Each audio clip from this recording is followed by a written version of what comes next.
Hi, everyone, and welcome. I'm Sheriff Scott Rose from Minnesota, and I'm your host for today's new episode of the Officer Down Memorial Podcast.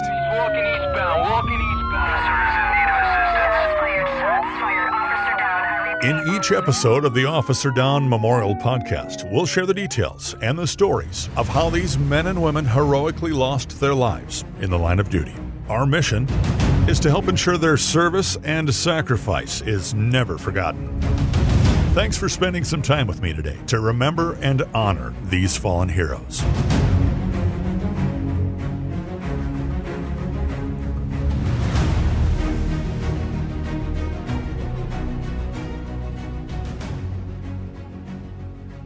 Olmsted County, Minnesota. Olmsted County was one of the first of several counties established in what is now southeast Minnesota, after the Minnesota Territory was officially set up on March 3rd, 1849. In southeast Minnesota, it's a unique county with its mix of urban and rural areas. Its county seat, the city of Rochester, which had a population of approximately 119,000 back in 2019. The state's third largest city after Minneapolis and St. Paul. Outside of the Rochester metro, the rest of the county is primarily farmland and small agricultural-based communities. The next largest community is the city of Stewartville, 13 miles south of Rochester, with a population of just over 6,000. This area of Olmsted County was developed as a stagecoach stop between St. Paul and Dubuque, Iowa, near the Zumbrel River. It also became a major stop for the new Winona and St. Peter Railroad years later.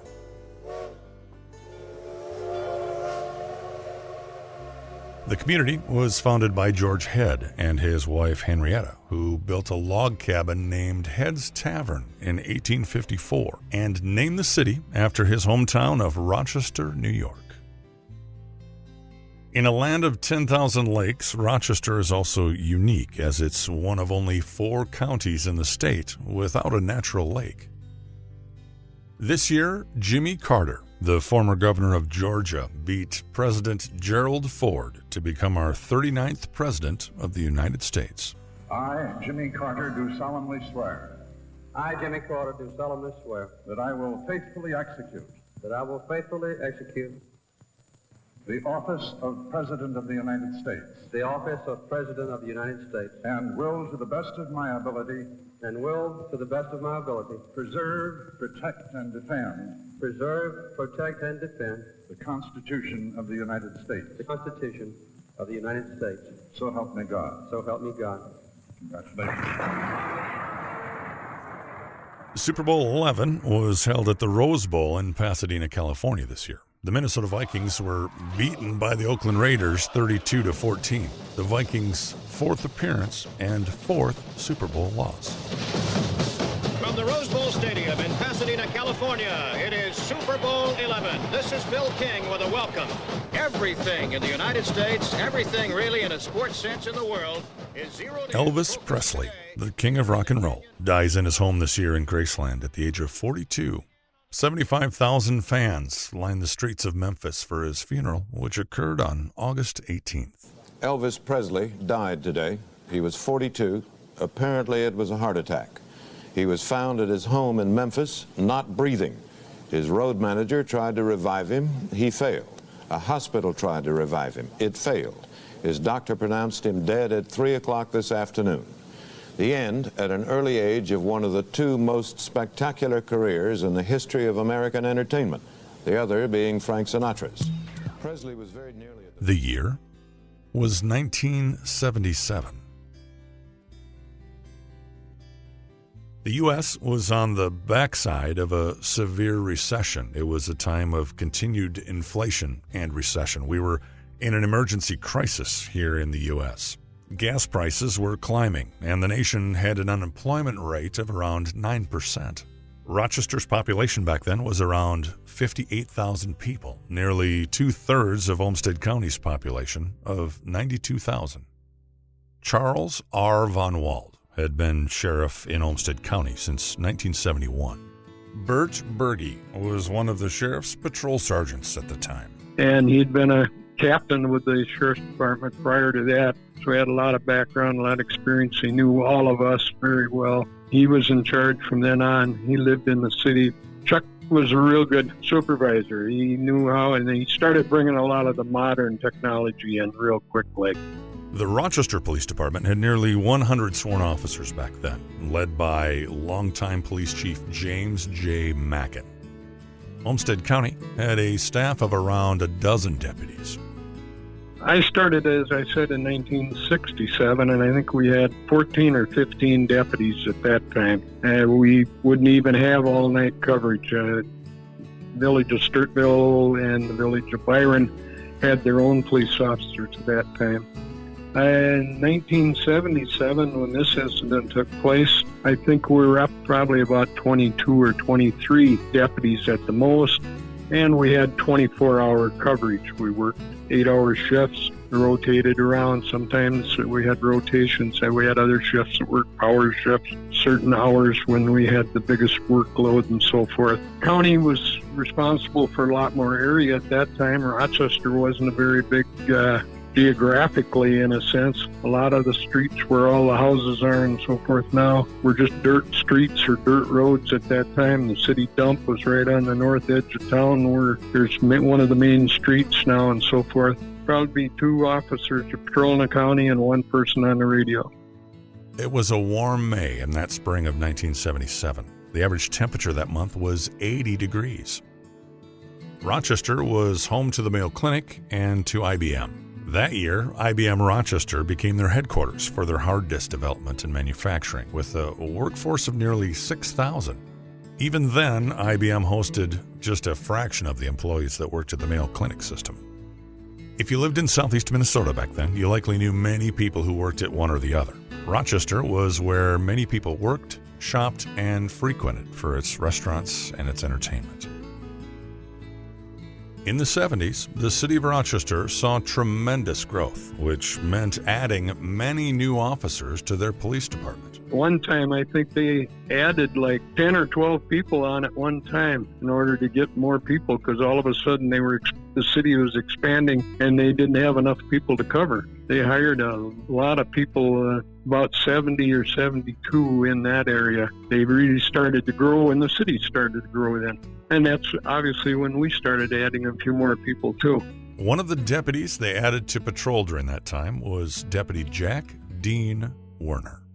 He worked as a jailer and didn't work on the street at all when he very first started. And he spent some time in there, and he'd had experience working in a prison in Illinois before he came here. So he'd had experience working in the big time as far as prisons or holding people goes and so forth. That would have been one of our expanding things. And when we decided we were going to have more deputies, he got to move out and start working on the street. And he always, from the very first day he was there in uniform, he came across as being really top of all of it. You know, he'd had former military experience. He had been a paratrooper and I think some other things in the service. So everything was spit and polish.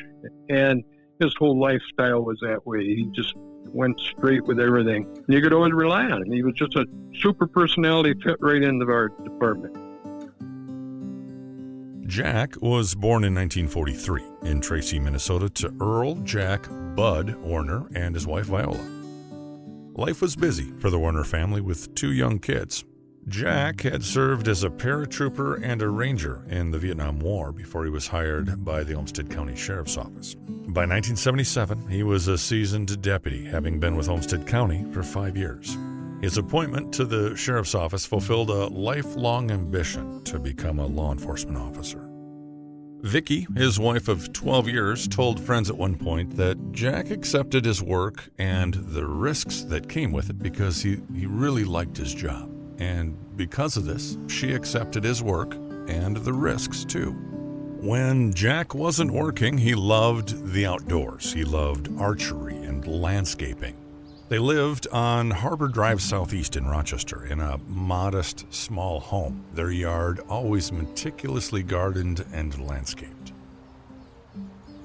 Bert was a supervisor that night. He worked the 2 to 10 shift. He met Jack in the garage when Bert was getting off shift and Jack was just getting started. I was going to get done work at 10 p.m. or 2200, and I was in the garage being the supervisor. Sometime after 9, I was in the garage gassing up my car and leaving it for the next shift because we just traded cars. Everybody drove the same cars in different shifts. And Jack was coming on duty at 8 o'clock that night, so he'd been at his briefing and getting ready to go out. He was coming through the garage to go on his patrol shift. They had certain places they had to be, so they would cover during our shift change at 10 o'clock that evening. And it was his first night back to work after being on vacation. Prior to going on vacation, he had borrowed some camping equipment from me because they had never did a camping trip before, him and his family. But I remember we were standing there, and one of the last things I can remember him saying that they'd had so much fun, it went so good they were going to do it again next year. That was the big thing. It had been a busy night for the Olmsted County Sheriff's Office. That night, there was also other trouble in town. They would soon learn the name James Edward Lee. Lee was a 22-year-old rural Pine Island man. He was involved in a theft of drugs from a pharmacy in Hickory, North Carolina back in December of 1973, and then soon after he jumped bail and he came to Minnesota. In 1975, while in Minnesota, he married Sharon Golden in Stewartville after a short dating period. Lee then became a suspect involving the theft of some archery equipment at the St. Charles Sporting Goods store back in September of 1976. It was then that the two fled back to his home state of North Carolina. Lee and Sharon returned to Minnesota several months later and then were divorced sometime in the early spring of 1977. Lee had been picked up around 8:30 that night by friends on a residential street behind Annie's Liquor in the Crossroads Shopping Center on South Broadway. Lee parked his ex-wife's gold Plymouth station wagon there and got into their blue 65 Pontiac Le Mans. His friend Tracy was in the car along with his sister Ann, who was the driver, and a friend Tammy, all teenagers. In the past, Lee had partied and smoked marijuana with Tracy. They had known each other for about 2 years. Lee had actually been married to Tracy and Ann's mom's half-sister. They went to a liquor store where Lee bought a case of Miller bottles, and then they drove out to the Outdoor Theater South for a movie. When they picked up Lee, he had a 20-gauge sawed-off shotgun wrapped in a yellow baby blanket with him, and he made it clear to them what his intentions were. When they picked him up that night, he got in the car and told them that he was going to kill a cop that night. That was his goal. He was in the back seat, and he was going to kill a cop. The kids who were with him at the shooting testified later that Lee didn't appear to be drunk, that his speech was not slurred, and that he didn't lose coordination. They also testified that he almost always had the shotgun with him. After the movies, they went to Eastwood Park, which is just east of the theater, walked up into the woods, and they continued drinking. They had all consumed somewhere between 5 and 7 beers when Lee decided it was time for him to get back to his car. They dropped off Tammy at home, and then they drove to where Lee's car was parked when they noticed a red Mustang coming down the street. Lee quickly got back into the car. He didn't want to be seen getting out of the car with his shotgun, and then they rode around the block, and the Mustang followed them. Lee and the others then drove into a shopping center parking lot as the Mustang continued to follow, and Lee had Ann maneuver the car behind the Mustang as it left the parking area. Now they were chasing the Mustang, and Lee asked the others if he should shoot out the Mustang's taillight. One said yes, the other said no, and then Lee put his shotgun out the window and he fired in the direction of the other car. The red car then sped up and took off down 16th Street Southwest, and a high-speed chase ensued. There were 2 brothers in the Mustang who mistakenly thought that they knew the people in the car that Lee was riding in, so they followed them until they got shot at. Then they fled, and the blue Pontiac followed. As this was happening, Deputy Jack Werner observed their driving, and he turned around on the blue Pontiac that he saw following the Mustang at a high rate of speed. While Jack called into dispatch what was going on, Lee started yelling instructions to Ann, the driver, to keep going. Lee wanted her to outrun the police car. They turned into the Apache Mall parking lot and drove around by the Oakview Theater, which was a movie theater that used to sit in the southwest corner of the mall lot off 16th Street.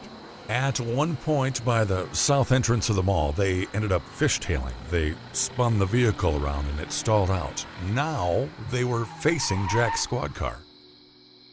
The Apache Mall opened in 1969 on a 99-acre lot at the intersection of Highway 52 and Highway 14. Back in 1977, it was the third largest enclosed shopping center in Minnesota with 45 tenants and 540,000 square feet. JCPenney and Montgomery Ward were its first anchor stores. By 1977, Dayton's, which was founded in Minneapolis and was known to many locals as more of a high-end department store, was the newest anchor store to add to their store list. Dayton's was the parent store to their discount version that they called Target. The Apache Mall parking lot has a huge parking lot. It accommodates over 3,700 vehicles.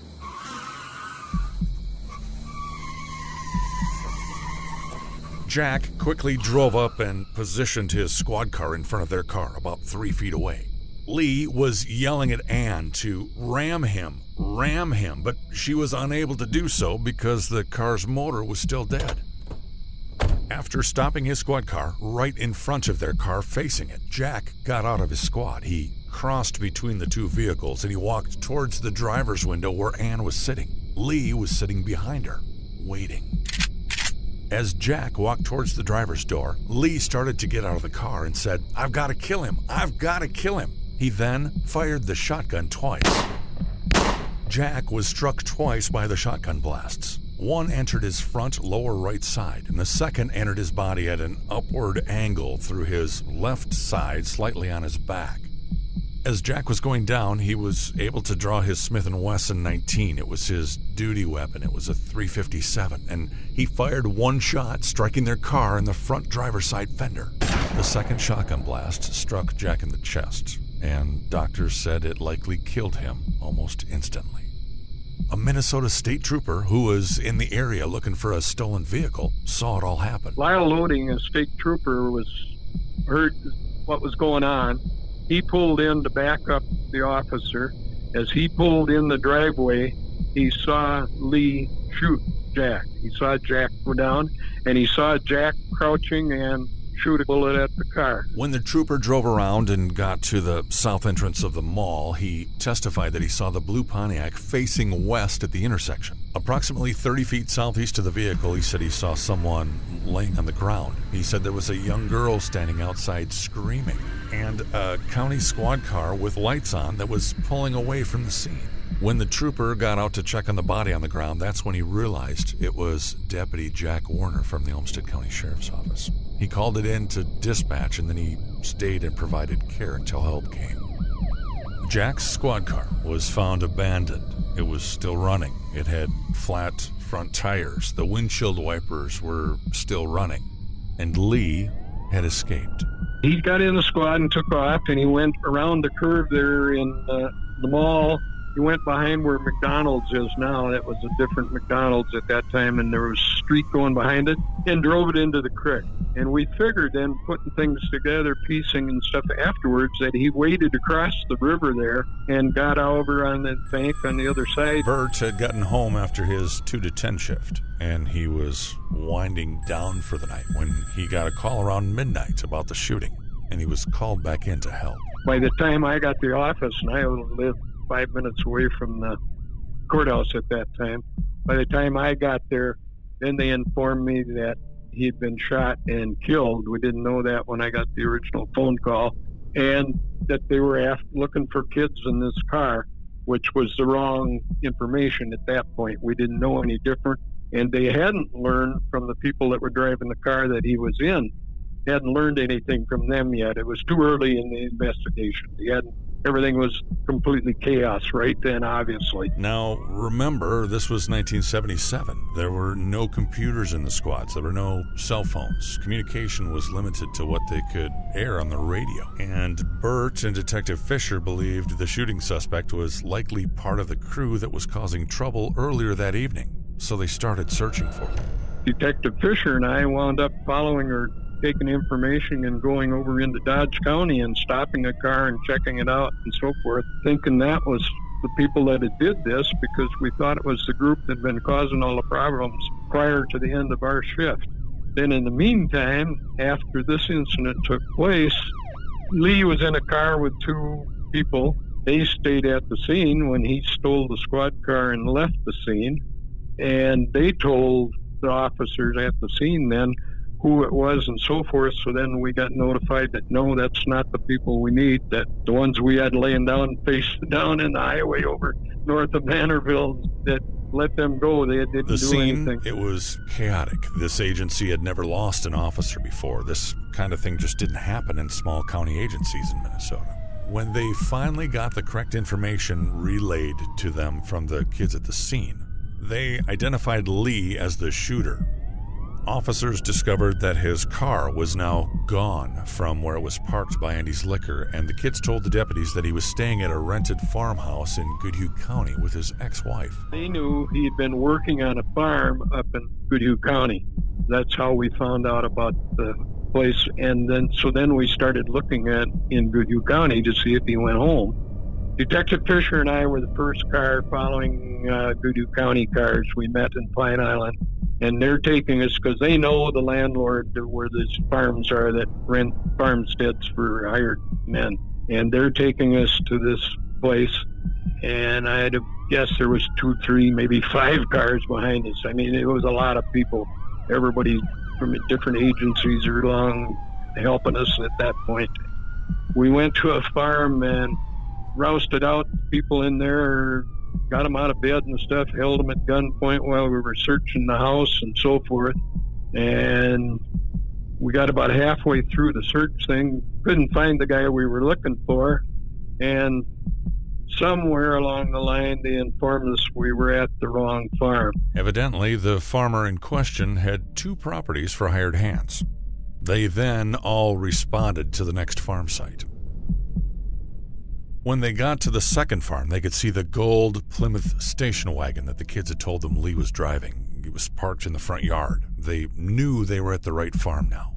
They had law enforcement from multiple agencies with them, and they started to surround the property. Then they saw a male party walking up from behind the property across the field on the backside of the home. From all around, officers moved in on Lee, including Dodge County deputies with their police dog. Lee saw the officers and the dog coming. He threw his hands in the air, and he dropped his backpack and duffel bag that he had with him, and he gave up. It was 6:15 a.m. There was a compound bow, which was believed stolen from the St. Charles incident. He had tools, 2 bags of marijuana, several 35mm film canisters full of marijuana seeds, clothing, a sleeping bag, arrowheads, knives, etc. After Lee was in custody, authorities obtained a search warrant, and they searched the farmhouse and the adjacent buildings on the property for the shotgun. Finally, they discovered the shotgun, a Winchester 1200 20-gauge with a sawed-off barrel. It was located beneath a manure spreader about 60 yards from the farmhouse. Now they had their murder weapon.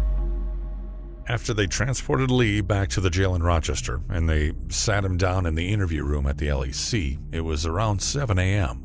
Lee quickly told the officers, "I'm not telling you a fucking thing." Jack's murder was a wake-up call for everyone. This is the kind of incident you hear about in the big city, not in a small county, and certainly not in southeast Minnesota. Jack Werner was actually the second law enforcement officer killed in the line of duty in the city of Rochester. Just over 10 years earlier, Rochester officer Floyd Haley was killed in August of 1967. He was investigating suspicious activity at a business on the north side of town. Prior to that, the last officer shot in the line of duty in southeast Minnesota was back in 1954. One of the saddest points in this case is that bulletproof vests had not been purchased up to this point due to cost, until Jack was killed. A couple of days after that, the county board met. Might have even been an emergency meeting type thing, and approved buying one for every one of us. They had somebody came down from Uniforms Unlimited and measured us all and everything. We all got point blank vests about a week, 10 days after that. Lee was held in the Olmsted County Jail on a $100,000 bond after he was charged with first and second-degree murder. In charge of the case was County Attorney D.P. Madsen, along with Assistant County Attorney Ray Schmitz. The Honorable Judge Gerald Ring from Olmsted County was on the bench. Lee was also charged under two alias names, Marshall Golden and Hugh Marshall Golden. Golden was the last name of his ex-wife at the time, the mother of their young child. The trial, which began September 12th, moved from Rochester to Winona when pretrial publicity in Rochester prompted Lee's attorney, James Sook, to request a change of venue. Attorney Sook remembers Jack well. At the time, I was sitting in the dentist chair, and Judge Ring somehow tracked me down. The dentist gave me the phone, and he asked if I would represent this fellow, and my dentist was just right across the street. So it was all court appointments. There was no real public defender's office except on a statewide basis, and that really didn't get down here very often.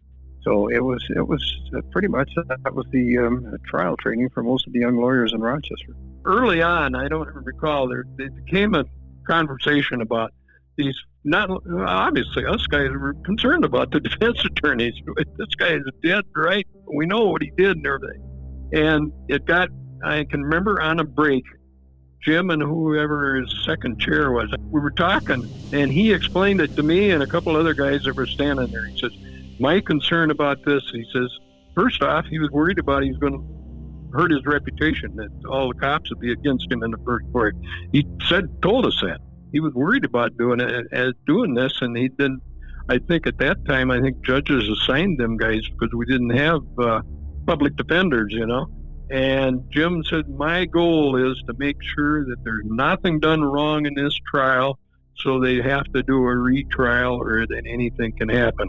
And I respected him for that. I knew him a little bit prior to that, always respected him anyway, that he was a good attorney. So Sook attempted to present an insanity case and had Mayo Clinic doctors testify on behalf of his client, arguing that Lee did not premeditate the shooting but acted in the heat of passion out of irrational fear of law enforcement officers and being imprisoned. County Attorney Madsen had several doctors testify on the prosecution's behalf.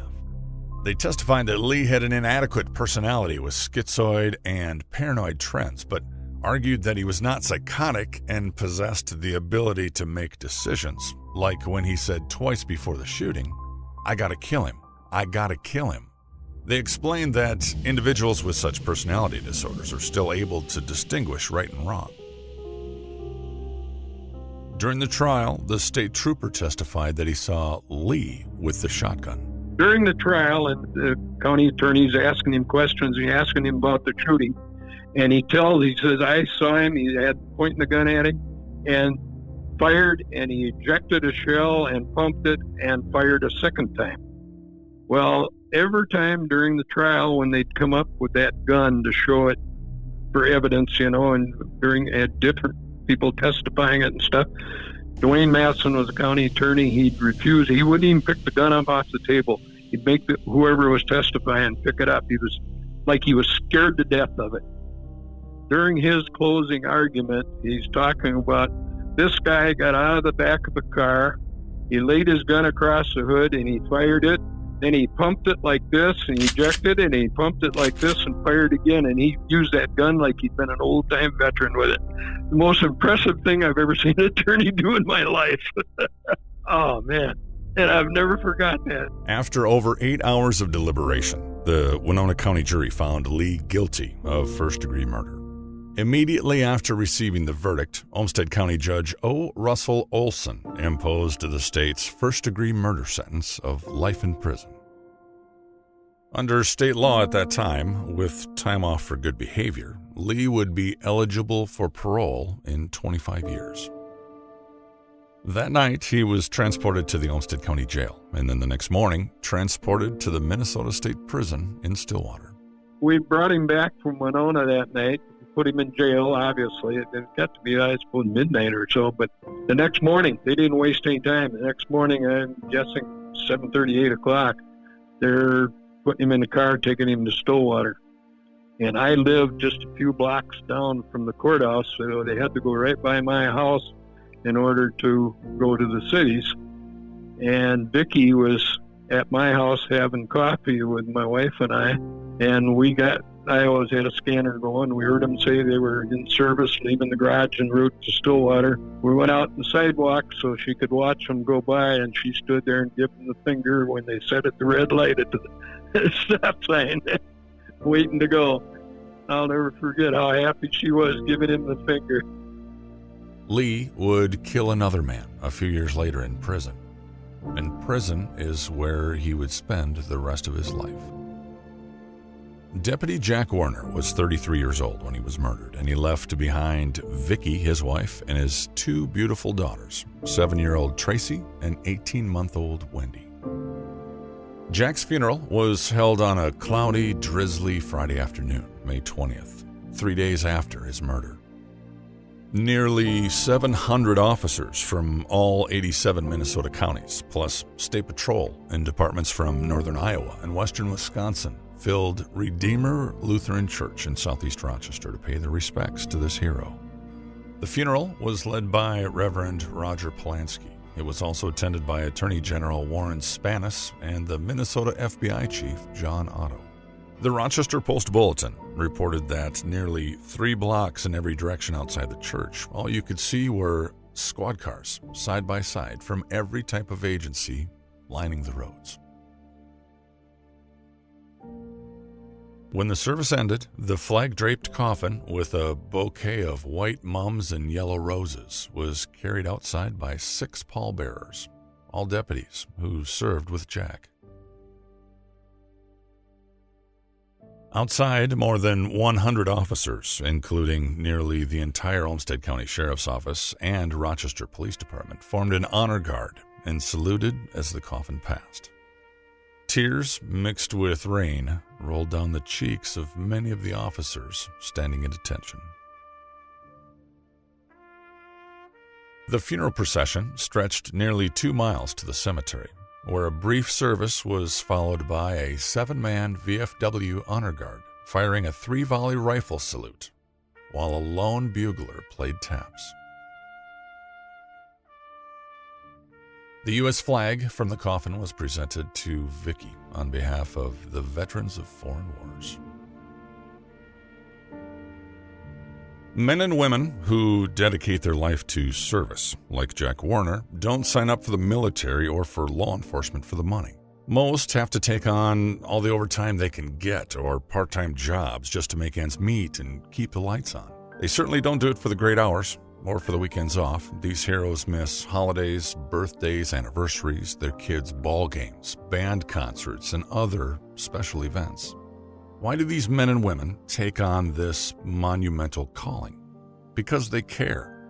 These amazing people care. They genuinely care. They get involved to make a difference. Because they love their country and their community and are willing to take on extraordinary risks that 99% of the country would never consider taking on, because they care. Because they are heroes. Jack cared.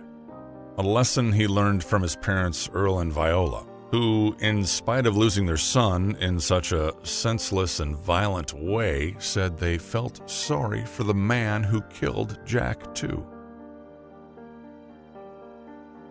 It also takes a special person to be a law enforcement spouse, like Vicki.